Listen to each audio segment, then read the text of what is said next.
So, hi there everybody, Sandy here, and welcome to my kitchen for another edition of From My Recipe Box. Today we're going to be making chicken cutlets and taking those and making them into chicken parmesan for tonight. And that's actually going to start with a pot of my red gravy. So we're going to take this in steps. We're going to do the gravy first. Then we'll get into the cutlets, and then we'll put the chicken parm together. So this may end up to be a series of 3 videos, depending on the length. We'll see how we go. But let's start with the gravy. In this pot here, I have 56 ounces of fresh tomato sauce that I actually made from the garden, and that's boiling away. I realize, everybody doesn't have that. So basically what it is, there's 2 cans. You can use 2 28-ounce cans of tomatoes. Your favorite brand is fine. To shortcut it, you can use pureed tomatoes from the can. In a single recipe of gravy, I'm making a double today because, I need a lot of gravy for the chicken parm. But a single recipe of my tomato gravy, you'd really only use 1 can of this. And then you'd use 8 ounces of tomato sauce.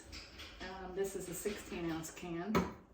And you'd use an 8-ounce can of tomato paste. So that's 1 batch. So we're doubling everything today.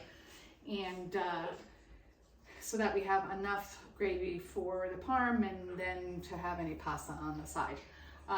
So the tomatoes that are in here, because they're fresh from the garden, they have a lot of water in them already. So you won't see me put any water in here.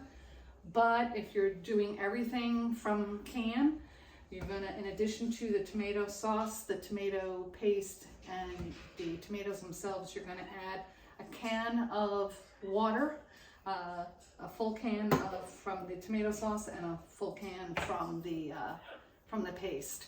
And because what's coming out of the can is thick, you're going to need to cut that with a little water to get the right consistency of sauce. But again, because this tomatoes that I've used from the garden is really loose, I'm not just going to maybe just put a little bit of water in there. So in go the tomato sauce. Again, I'm making a lot for the parm, so this is more than I would normally put. And then in goes the paste, and you're going to get this all to a simmer in the pot so that everything mixes together. I always use a spatula to get these out. Tomato paste out is hard to get out of the can, so I'm going to use your spatula. So, my last name is French, but my maiden name is Ventura. So I come from a very Italian household, and that's where I learned how to make my sauce or my gravy. We called it gravy. There's a great debate over whether you call it sauce or whether you call it gravy. So in this house, we call it gravy. My mother, Marilyn, she was not Italian. She was Danish and a little bit of Russian. If you look at 23andMe online, I don't know what she was, but that's what we always thought her nationality was. So she learned to cook from my grandmother. My grandmother's name was Susan Ventura, and that's who she learned to cook from. So my mother really cooked pretty good Italian. That was the best thing that she cooked. And so I learned this recipe from her. Everybody makes Sunday gravy a different way. So this is by all means not, the only way to make gravy. So you girls all have, moms who I'm sure make great gravy. And anybody watching this video, there's somebody, including yourselves, who can make a really mean pot of sauce. So do it anyway that makes sense for you. I'm just cleaning out with a little bit of water what's inside the can because there's always a lot of goodness left. I do the same thing with the sauce. I just really go back and forth and see that I get all of the goodness out of the can. So I'm not wasting anything. And that's basically it, right? So you get that percolating, give it a mix. Like I said, just a little bit of water to do this, but in the case of the basic recipe, you're gonna make sure that you have a can of each of water in there. If you're worried about the consistency of it, you know, just put a little water, stir it, let it get hot, see how it is. If it's too thick, you can always add more water. If it's too thin, you just let it simmer with the lid off until the water dissipates and you get it to a thickness that you like, right? Gravy is not something that you want too thin because it won't stick to the pasta or to the meat. If you're making a parm, right? You want a nice, you know, rich consistency to your gravy. So you're gonna have to just play with that until you get it the way that you like it. So this is on, it's getting, gonna come up to a simmer, and then once you do, I have browned off some sausage here. I brown the sausage on all sides.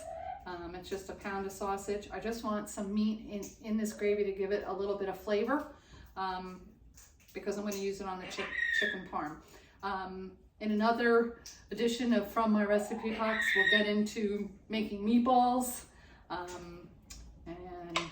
And one day we'll do a batch of meatballs and get them into the gravy, but today we're just going to do some sausage. You can do, you know, whatever you like. You can do country ribs, you can do pork chops. Sometimes I like to do even some lamb and get that in the gravy, although I don't do that too often. But lamb and gravy is really good. So we'll just put these in here. And then this, once you bring it up to a simmer, you let it simmer for a couple hours. Give it a stir every once in a while. Check the consistency. And let it take on the flavor of the meat, and it will actually finish cooking that meat because that meat has only been browned on the outside. It's not cooked on the inside. That's with anything, with a meatball, with any kind of meat that you're going to put in the gravy. You're just browning it on the outside and let it finish cooking and get nice and tender in the gravy. So that's the sauce. Or the gravy, I should call it, right? We'll let that percolate. That's how easy making a pot of gravy can be. Add it to your recipe box, make it often, serve it over your favorite pasta with your favorite meat.